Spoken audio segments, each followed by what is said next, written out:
एक बार की बात है, एक हरे भरे जंगल के किनारे एक छोटी सी पहाड़ी पर एक बकरी रहती थी। बकरी के चार प्यारे प्यारे बच्चे थे।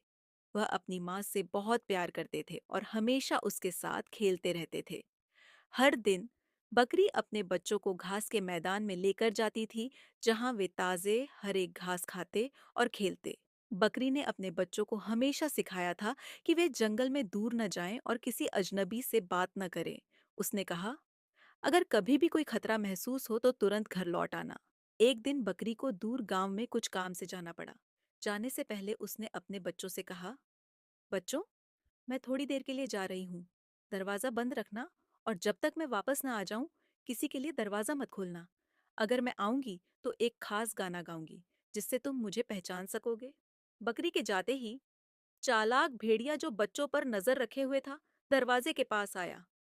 उसने अपनी आवाज बदलकर माँ बकरी की तरह गाना गाया और दरवाजा खोलने को कहा।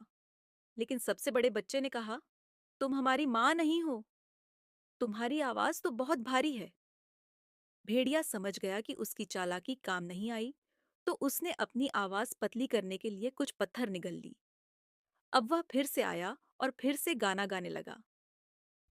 इस बार उसकी आवाज थोड़ी पतली हो गई, लेकिन सबसे छोटे बच्चे ने कहा, तुम्हारे पंजे तो काले हैं, हमारी माँ के पंजे सफेद होते हैं। तुम भेड़िए हो। बच्चों की समझदारी से भेड़िया निराश हो गया और गुस्से में वहां से चला गया। कुछ देर बाद माँ बकरी सचमुच वापस आ गई और उसने वही गाना गाया जो उसने बच्चों को सिखाया था। बच्चे तुरंत पहचान गए और खुशी खुशी दरवाजा खोल दिया। माँ बकरी ने बच्चों की समझदारी की तारीफ की और कहा, तुम्हारी सतर्कता ने आज तुम्हें बचा लिया। हमेशा ध्यान रखना, चाहे कुछ भी हो, सच्चाई और समझदारी से ही काम लेना चाहिए।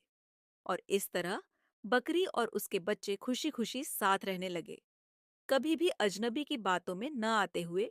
सीख, हमेशा सतर्क रहें और बिना जांचे परखे किसी पर भरोसा न करें।